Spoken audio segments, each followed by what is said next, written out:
روحانیت کا سفر۔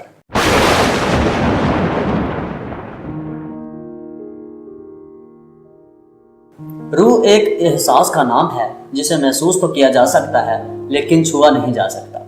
روح کا رشتہ دو چیزوں سے استوار ہوتا ہے، ایک قدرت سے اور دوسرا انسان کا اپنا وجود سے۔ بہت سے لوگ اس سفر پر نکلنے کی خواہش رکھتے ہیں کیونکہ اس سفر میں جو دو رشتے ہوتے ہیں ان میں سے ایک کو ہار کر دوسرے کو زندہ رکھنا ہوتا ہے۔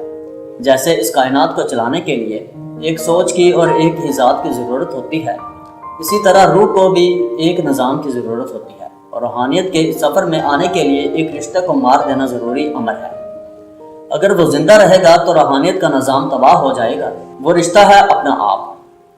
اس معاشرہ کے پیچیدہ نظام میں ہمارا ایک مسئلہ یہ بھی ہے کہ ہم یہ سمجھ ہی نہیں پائے کہ اپنا کیا ہے۔ ہمیں دنیا کے ہر رشتے کو نیچا دکھانا، قتل کرنا، تعلق توڑنا آتا ہے، لیکن اپنا آپ کیسے مارنا ہے آج تک ہم سمجھ ہی نہیں پائے۔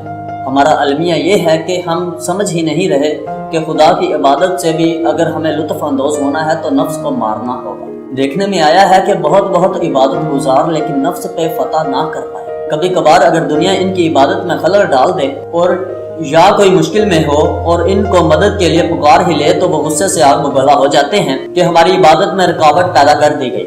لیکن آج تک خدا کی عبادت کو تلاش کرنے پہ میں اس نتیجے پر پہنچا ہوں کہ ایک جگہ پہ بیٹھ کر عبادت کا بنا لینا یا خود کو تنہا کر لینا یا خاموشی اختیار کر لینے سے روحانیت کا سفر نہیں طے ہوتا۔ یہ سب تو اس سفر کو زندگی بخشنے کی غذا ہے۔ اصل سفر تو قربانیاں ہیں۔ ہر کام جو ہمارے لیے تو لطف اندوز ہو، ہماری روح کی غذا ہو، اور اگر مخلوق کے لیے ان کی قربانی دینی پڑے، کسی ضرورت مند کی ضرورت پوری کرنا پڑے تو خندہ پیشانی سے اپنا سب قربان کر دینا بغیر کسی اور کو محسوس کیے، عبادت سمجھ کر اپنی جان مال پیش کر دینا، یہ ہے اصل قربانی۔ کیا آپ چاہتے ہیں؟ آپ کدھر ہیں؟ آپ کس حال میں ہیں؟ یہ سب ضروری نہیں، ضروری تو یہ ہے کہ آپ سے کوئی تنگ تو نہیں۔ اس سفر میں چھوٹوں کو ایسی عزت دی جاتی ہے جیسے ہم کبھی اساتذہ کو دیا کرتے تھے۔ سوچے بڑوں کے احترام کا مقام کیا ہوگا، اجنبی ہو یا رشتہ دار ہو، چھوٹا ہو یا بڑا، سب کو خوش کر لینا، اپنے ہاتھ اور زبان کے شر سے دوسروں کا محفوظ کر لینا، اپنی زبان اور ہاتھ کے خلاف ڈال بن جانا، نفس کو اپنا غلام بنا لینا، خود اس کی غلامی چھوڑ دینا، کیا کھویا ہے کیا پایا، اس کو بھول جانا اور مخلوق خدا کے لیے اپنا دل کشادہ کر لینا، یہی ہے روحانیت کا پہلا مرحلہ۔ سب سے مشکل ہوتا ہے یہ مرحلہ جب ہم نیتاً اور عملاً دوسروں کو خوش کرنے میں مصروف ہو جاتے ہیں، لوگوں کی طرف سے آنے والی تنقید اور برے القابات کو خندہ پیشانی سے مسکراہٹوں کے ساتھ برداشت کرتے ہیں۔ دوسرا مرحلہ آتا ہے مالک سے ملاقات کا۔ جب مالک ہماری پہلے مرحلے کی کوشش کو دیکھتا ہے تو اپنے سے ملاقات کی مواقع کرتا ہے، پھر انسان ہجوم میں بھی اس کو یاد کرنے کے قابل ہو جاتا ہے اور تنہائی میں بھی اپنی زندگی کا ہر کام اس کی خاطر کرتا ہے۔ اس سے تعریف پانے کے لیے وہ قربان ہونے کو تیار ہو جاتا ہے۔ موت سے بھی پھر ڈر نہیں لگتا۔ کیا آپ جانتے ہیں روحانیت کے پہلے درجے میں مخلوق کی محبت کیوں ہے؟ چلے میں بتاتا ہوں۔